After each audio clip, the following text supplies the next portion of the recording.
So what is electronegativity? Electronegativity जैसा इसका नाम है, इसको हम EN से रिप्रेजेंट करते हैं। EN is the symbolic representation for its name, EN electronegativity. जैसा कि अभी तक हम पढ़ते हुए आए कि एक इनविजिबल फोर्स काम कर रही है जो फोर्स ऑफ अट्रैक्शन है between the electron and the nucleus. Outermost shell के इलेक्ट्रॉन और न्यूक्लियस के बीच में एक फोर्स ऑफ अट्रैक्शन काम कर रहा था जो कि विजिबल था, जिसकी वजह से इलेक्ट्रॉन्स बाउंड थे उस एटम के अंदर रिवॉल्व करने के लिए और उस एटम की आउटरमोस्ट शेल को छोड़ करके नहीं जा रहे थे। और अगर हम IE का देखते भी हैं कि IE की हेल्प से, एक अमाउंट ऑफ एनर्जी की हेल्प से हम इलेक्ट्रॉन को निकाल भी पा रहे थे, तो वो अलग कॉन्सेप्ट हो गया क्योंकि हम फोर्स ऑफ अट्रैक्शन से ज़्यादा अमाउंट ऑफ एनर्जी इसको प्रोवाइड करा रहे हैं, जिसकी वजह से बॉन्ड्स टूट जाते हैं और इलेक्ट्रॉन्स के बीच में रिपल्जन बढ़ जाता है। तो electronegativity is the tendency, basically it is the tendency of binding the electrons through the nucleus. ये न्यूक्लियस की टेंडेंसी है जो इलेक्ट्रॉन्स को अपने साथ बांध के रखे हुए है, या आप ये कह सकते हो this is the measurement of the force of attraction between the electrons and the nucleus of an atom और एन आयन। किसी भी आयन या किसी भी एटम की आउटरमोस्ट शेल में इलेक्ट्रॉन्स को बाउंड करके रखने के लिए एक फोर्स ऑफ अट्रैक्शन रिस्पॉन्सिबल है, जो क्या कहलाएगी? इलेक्ट्रोनेगेटिविटी कहलाएगी। अब इलेक्ट्रोनेगेटिविटी बेसिकली एक डायमेंशनलेस क्वांटिटी है। इसको हम काउंट तो नहीं कर सकते कि मीटर में, सेंटीमीटर में, किलोमीटर में, किलोग्राम में, ऐसे इसको मेजर तो नहीं किया जा सकता। इसके पास कोई यूनिट नहीं होती, डायमेंशनलेस ये होती है। लेकिन इसके लिए कुछ स्केल्स बनाए गए थे कि हम इसकी कैलकुलेशन कैसे कर सकते हैं। इलेक्ट्रोनेगेटिविटी केवल एक मैथमेटिकल वैल्यू है, जैसे कि नीचे हम देख पा रहे हैं कुछ सीरीज लिखी हुई हैं ग्रुप 1 और ग्रुप 17 के लिए। तो इसको मेजर करने के लिए कोई यूनिट तो नहीं है, लेकिन ये एक मैथमेटिकल वैल्यू को, एक सिंबल को एक्सप्रेस करती है। केवल ये हमें बताती है मैग्नीट्यूड के बारे में कि कितनी वैल्यू के साथ कहीं पर फोर्स ऑफ अट्रैक्शन काम कर रही है। दूसरी चीज, इसके लिए जो स्केल बनाया था, सबसे पहले इसको मेजर करने वाले, इसको कैलकुलेट करने वाले जो साइंटिस्ट थे, उनका नाम था लिनस पॉलिंग। बेसिकली पॉलिंग बोलते हैं, इनका नाम था पॉल, मिस्टर पॉल के नाम से भी काफ़ी फेमस थे उस टाइम पे। लिनस पॉलिंग के नाम से इनका नाम बुक्स के अंदर दिया जाता है। तो पॉलिंग स्केल के नाम से ही इन्होंने अपना एक मेजरमेंट स्केल बनाया, एक कैलकुलेटिव स्केल बनाया, जिसके बिहाफ पे इन्होंने मैनी एलिमेंट्स की इलेक्ट्रोनेगेटिविटी कैलकुलेट करी और उनको बुक्स के अंदर लिख दिया। तो बेसिकली ये जो इलेक्ट्रोनेगेटिविटी है एक बहुत इंपॉर्टेंट प्रॉपर्टी है किसी भी एटम की स्ट्रक्चर को बनाने में। अगर एटम की स्ट्रक्चर बनी है तो वो इलेक्ट्रोनेगेटिविटी की वजह से बनी है, क्योंकि अगर अट्रैक्शन नहीं होता या हमें ये नहीं पता चलता कि like charge repel each other और unlike charge attract each other, यानी वहाँ पे हम इलेक्ट्रोनेगेटिविटी का डिफरेंस नहीं पता कर पाते, तो कुल मिलाकर के किसी भी एटम की स्ट्रक्चर को स्टेबलाइज करने में हमें पता नहीं कितने साल लग जाते हैं। तो यहाँ बेसिक एग्जांपल्स के तौर पे हमने ग्रुप 1 और ग्रुप 17 को कंसीडर किया, क्योंकि ये मोस्ट इलेक्ट्रोपॉजिटिव एलिमेंट्स होते हैं और ये मोस्ट इलेक्ट्रोनेगेटिव एलिमेंट्स होते हैं।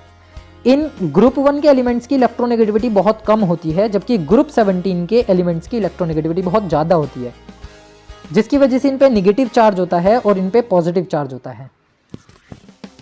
तो वही काम हम यहाँ पर कर रहे हैं कि लिथियम, सोडियम, पोटेशियम, रुबिडियम की जब हमने बात करी तो पॉलिंग स्केल से ये देखा गया कि लिथियम की इलेक्ट्रोनेगेटिविटी केवल 1.0 कैलकुलेट हुई,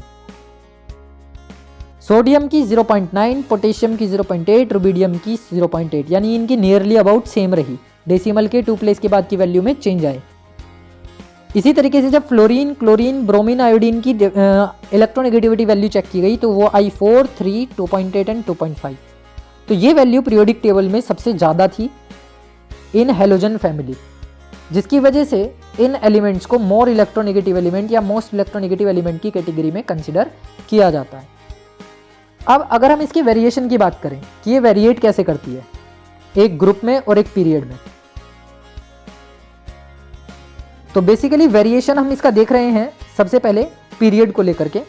पीरियड के अंदर लेफ्ट टू राइट इलेक्ट्रोनेगेटिविटी की जो वैल्यू है वो हमेशा इंक्रीज होगी, क्योंकि electronegativity is directly proportional to the effective nuclear charge.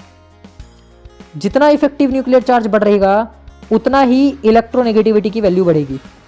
Also electronegativity is directly proportional to the size of atom, inversely proportional to the size of atom. आपका size atom का ज़्यादा हुआ, इलेक्ट्रोनेगेटिविटी उतनी कम हो जाएगी। आपके एटम का साइज छोटा हो गया तो आपके एटम की इलेक्ट्रोनेगेटिविटी बढ़ जाएगी।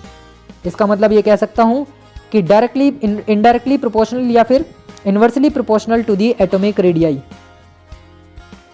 जैसे जैसे एटॉमिक रेडियाई बढ़ेगी इलेक्ट्रोनेगेटिविटी घटेगी क्योंकि अट्रैक्शन घट गया, और जैसे जैसे एटॉमिक रेडियाई घटेगी वैसे वैसे इलेक्ट्रोनेगेटिविटी बढ़ेगी।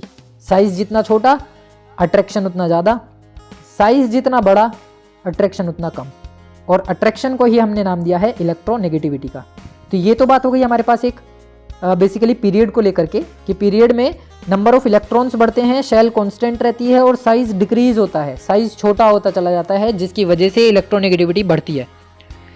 तो जब हम लिथियम से फ्लोरीन की तरफ जा रहे हैं तो इलेक्ट्रोनेगेटिविटी बढ़ रही है, जब हम सोडियम से क्लोरीन की तरफ जा रहे हैं तो इलेक्ट्रोनेगेटिविटी बढ़ रही है। लेकिन अगर मैं ग्रुप के अंदर देखूँ तो लिथियम से सोडियम की तरफ आते हुए हम एक ग्रुप की बात कर रहे हैं, तो पहले इलेक्ट्रोनेगेटिविटी 1 थी, अब 0.9 हो गई। बेरिलियम से मैग्नीशियम एक ग्रुप की हमने बात करी तो 1.5 से 1.2 हो गई। बोरॉन की बात करें तो वो 2 से 1.5 हो गई। सिमिलरली ऑक्सीजन की बात करें तो वो 3.5 से 2.5 हो गई। तो इस तरीके से डाउन टूवर्ड्स इलेक्ट्रोनेगेटिविटी डिक्रीज होती है और from left to right in the period electronegativity हमेशा इंक्रीज होती है। नेक्स्ट जो हमारे पास प्रॉपर्टी आ जाती है that is metallic and non metallic character. तो ये तो बहुत कॉमन सी प्रॉपर्टी है, बहुत सिंपल सी प्रॉपर्टी है।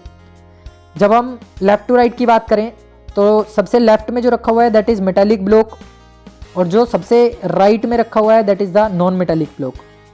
तो जब हम लेफ्ट टू राइट जा रहे हैं तो मेटालिक करेक्टर डिक्रीज होता है और नॉन मेटालिक करेक्टर इंक्रीज होता है। सीधा इसका वेरिएशन पढ़ना है हमें, डेफिनेशंस को पढ़ने की खास ज़रूरत नहीं है, क्योंकि मेटालिक करेक्टर को रिप्रेजेंट करने वाली जो चीज़ें हैं, जो एटम्स हैं, उनको हम इलेक्ट्रो पॉजिटिव इन नेचर बोलते हैं।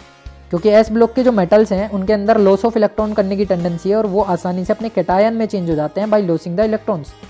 और जैसे ये कैटायन में चेंज होंगे तो इनके ऊपर पॉजिटिव चार्ज आ जाएगा। इसका मतलब है कि ये इलेक्ट्रो पॉजिटिव होते हैं। और इलेक्ट्रो पॉजिटिव कैसे? स्ट्रॉन्ग या फिर मोर इलेक्ट्रो पॉजिटिव। अगर मैं in case of electronegativity, in terms of electronegativity इनको डिफाइन करूं तो हम ये कहेंगे कि ये लेस इलेक्ट्रोनेगेटिव होते हैं। इलेक्ट्रोपॉजिटिव की टर्म्स में ये मोर इलेक्ट्रोपॉजिटिव, इलेक्ट्रोनेगेटिव की टर्म्स में ये लेस इलेक्ट्रोनेगेटिव। दोनों बातें बहुत क्लियर हैं, बहुत कॉमन हैं, सिंपल सी चीज़ें हैं। अब अगर मैं इनके वेरिएशन की बात करूं तो जब हम लेफ्ट टू राइट गए तो मेटालिक करेक्टर डिक्रीज हुआ क्योंकि 2 ही ब्लॉक तक चला। उसके बाद नॉन मेटालिक करेक्टर बढ़ता चला गया क्योंकि वो 6 ब्लॉक तक कंटिन्यूसली नॉन मेटल को कंसीडर कर रहा है। जब हम एक मेटालिक ब्लॉक के अंदर आते हैं यानी एस ब्लॉक के अंदर आते हैं तो डाउन टूवर्ड्स यानी top to bottom basically size of the atom बढ़ रहा है। और जब साइज ऑफ द एटम बढ़ता है तो आयनाइजेशन एनर्जी कम होती है, और जब आयनाइजेशन एनर्जी कम होती है तो मेटालिक करेक्टर भी कम होता है। इसका मतलब ये हुआ कि आपका मेटालिक करेक्टर, जो मैं बेसिकली एमसी लिख रहा हूं, वो डायरेक्टली प्रोपोर्शनल होगा साइज के in the group, size in the group, sorry electronegative IE in the group. तो MC यानी metallic character is directly proportional या directly dependent upon the IE और inversely proportional to the size in the group, size in the group. आपका size बढ़ गया atom का तो metallic character घट जाएगा, आपका साइज कम हो गया तो मेटालिक करेक्टर बढ़ जाएगा। तो ये एक कॉमन बेसिक वेरिएशन है, कॉमन बेसिक डिफरेंस है। IE की वैल्यू अगर बढ़ती है तो मेटालिक करेक्टर बढ़ेगा, IE की वैल्यू अगर घटती है तो मेटालिक करेक्टर घटेगा। या तो उसे फैक्टर को आप IE पर डिपेंडेंट करके बताइए, या फिर आप साइज पे डिपेंडेंट करके बताइए, या फिर एटॉमिक रेडियाई पर डिपेंड करके बताइए, लेकिन ये केवल S ब्लॉक के लिए डिफाइन की जाएगी। Metallic character is defined only for the S block elements. अगर मैं बात करता हूँ नॉन मेटालिक करेक्टर की, तो जो नॉन मेटालिक करेक्टर है अगर हम देखें तो क्या हो रहा है, कि आप लेफ्ट टू राइट जा रहे हो, लेफ्ट टू राइट जाते हुए नॉन मेटल्स बढ़ती चली जा रही हैं। नॉन मेटल्स बढ़ने का क्या मतलब हुआ कि नॉन मेटल्स की जो टेंडेंसी है वो इंक्रीज हो रही है। देखो नाइट्रोजन, ऑक्सीजन एंड फ्लोरीन। तो जो नॉन मेटेलिक करेक्टर होगा वो लेफ्ट टू राइट इंक्रीज होगा और डाउन टूवर्ड्स डिक्रीज होगा। साथ के साथ हम इसको ऐसे भी ध्यान रख सकते हैं कि अगर मैं बात करूं नाइट्रोजन, फॉस्फोरस, आर्सेनिक, एंटीमनी और बिस्मथ, ये मेरे पास एक नॉन मेटल का ब्लॉक है, नॉन मेटल का ग्रुप है। इसके अंदर जो नाइट्रोजन है वो गैसियस स्टेट पर मिलता है, नॉन मेटल है। फॉस्फोरस है वो सॉलिड स्टेट पर मिलता है, ये नॉन मेटल है। आर्सेनिक और एंटीमनी मेटलोइड्स होते हैं, ये दोनों मेटलोइड्स होते हैं। और जो बिस्मथ होता है वो प्योर मेटल होता है। तो जब आप डाउन टूवर्ड्स आते हो इन दी नॉन मेटल ग्रुप तो नॉन मेटेलिक करेक्टर डिक्रीज हो रहा है और मेटेलिक करेक्टर धीरे धीरे यहाँ पे बढ़ता चला जा रहा है। तो बेसिकली ये वेरिएशन है मेटालिक और नॉन मेटेलिक करेक्टर्स को लेकर के। एक बेसिक एग्जांपल ये भी है जिसमें कि कार्बन ग्रुप को दिखाया गया है। इसमें कार्बन, सिलिकॉन, जर्मेनियम, स्टेनस और लेड, जिसमें कि कार्बन आपका नॉन मेटल होता है, सिलिकॉन आपका मेटलोइड होता है, जर्मेनियम मेटलोइड होता है, स्टेनस और लेड दोनों ही मेटल्स होती हैं। तो जब आप नॉन मेटल ग्रुप के अंदर डाउन टूवर्ड्स आते हैं, टॉप टू बॉटम आते हैं, तो उस केस में नॉन मेटेलिक करेक्टर डिक्रीज होता है। तो ये आपके पास वेरिएशन आ गया इस तरीके से पीरियड में और ग्रुप के अंदर। अब यहाँ पे कुछ क्वेश्चंस मेंशन किए गए हैं। ये क्वेश्चंस आपके डिपेंडेंट हैं जो प्रीवियस प्रॉपर्टीज हमने पढ़ी है उन सभी पर। क्वेश्चंस को अटेम्प्ट करना, एमसीक्यूज करके देखना, आसान है, हो जाएंगे।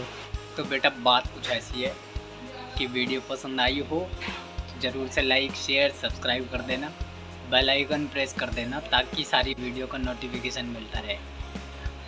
और यार बटन दबा ही दो, पसंद आई हो या ना आई हो क्या जाता है, एक लाइक, शेयर, सब्सक्राइब में क्या जाता है, कुछ भी तो नहीं जाता। तो दबा दो, बटन दबा दो, आइंस्टाइन बोल रहा है।